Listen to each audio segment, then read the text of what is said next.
I like sailing because it's a really fun and adventurous way to get to a destination and opens up a lot of opportunities, places that you can't go in a van or a car. I say sailing's 90% really enjoyable and cruisy, but 10% of it is so extreme you feel like you're on the edge, which I love being on the edge. Sailing makes me feel capable and confident because it's the one thing that I know how to do and do well, and I've worked really hard to get to this point. When we do actually put the sails up, it's this whole sense of like relief and excitement and pride as well, all rolled into one.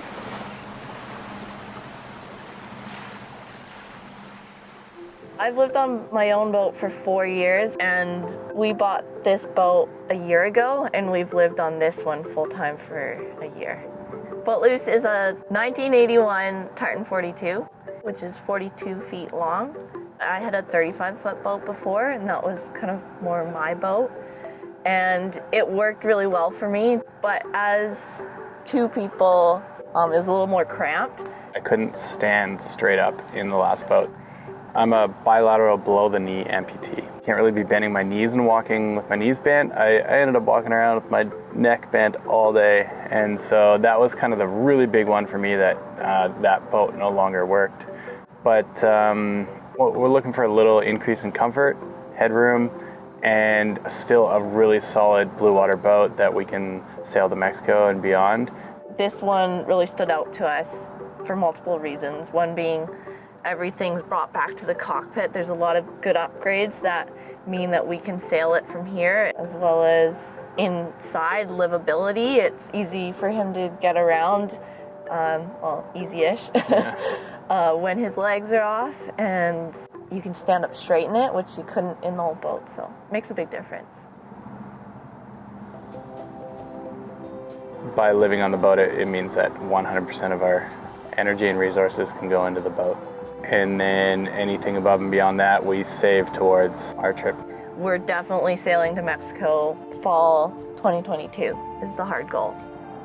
This dream of mine, it's more than just exploring Mexico and the culture and the travel part. I'm just always someone that needs some sort of big dream to work towards.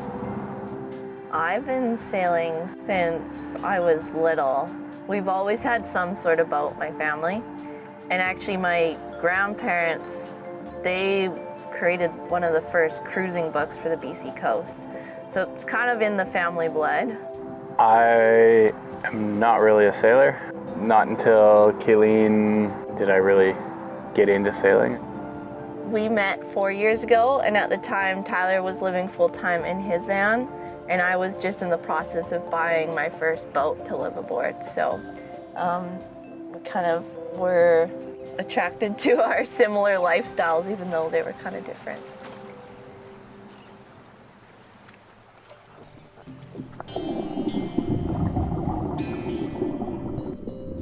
A couple years ago, I changed careers to become a commercial scuba diver because it's something that I saw myself being able to do wherever we are on the boat. And we're hoping to get a dive compressor so that when we do go sailing south, I can go and help other cruisers or do some little like side gigs and use it as some income jobs while we're sailing to help make the trip last a little longer. I'm really lucky that I get to train full-time with the Canadian Para Snowboard team with the hopes of going to the 2022 Games in Beijing.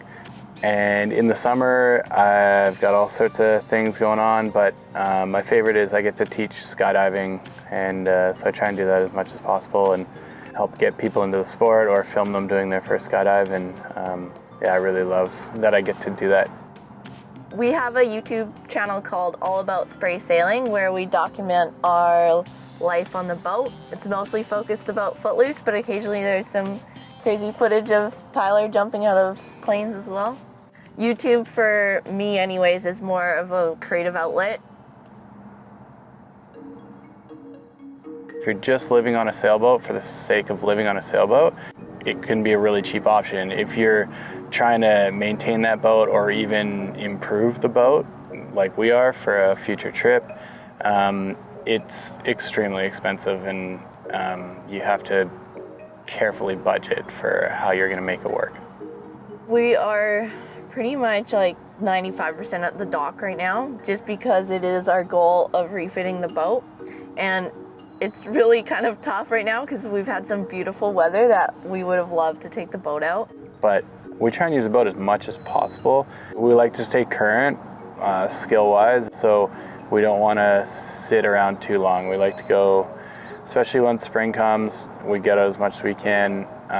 Summer, we'll try and do a good couple weeks out, and hopefully we'll be able to get some even longer trips just to really dial in before we cast away the lines for a couple years, hopefully.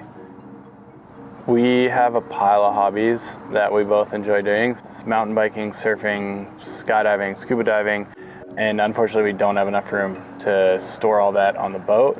Because we're tied up to the dock right now, we're lucky that we can have a storage unit and switch out the gear we need. Going forward, we're gonna have to decide what we have to have with us, what we wanna have with us, and what we need to sell to get the money out of it so we can sail for longer. And I have to have a wheelchair with me at all times, so we're working on how we're gonna store that.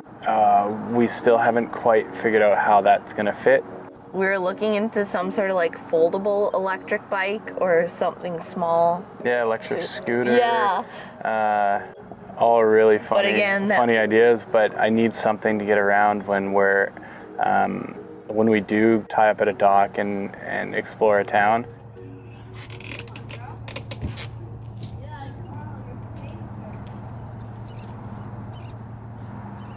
The challenges for me specifically is that the boat's always moving and I have poor balance to start with, so there's been some pretty good falls over the last couple of years. Just hygiene in general is a challenge.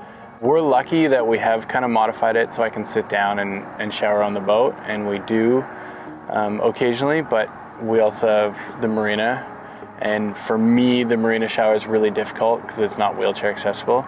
But for the most part, we make it work. The list is so long I could go on and on about every single thing is a challenge for me on the boat, but they're challenges that I'm willing to like take on, and only occasionally do I get extremely frustrated. This isn't a long-term housing option for us. However, we do have some plans throughout the next 3-4 years that puts us on the boat for that amount of time. I've lived on boats for a long time. Like even as a kid, we lived on my parents' boat for quite a while. So it's hard because a lot of that stuff I've gotten so used to. Like I don't care if there's no microwave now. Like I just don't think about that. Refrigeration is sometimes a challenge if it's super hot out.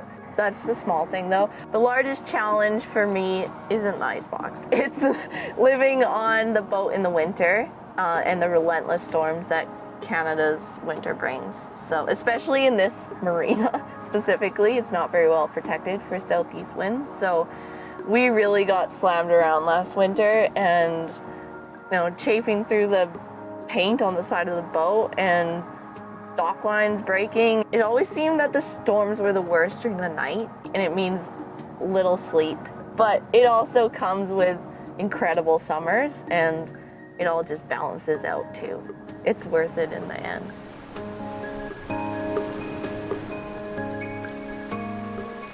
Subscribe to Exploring Alternatives and check out our playlists for more stories like this.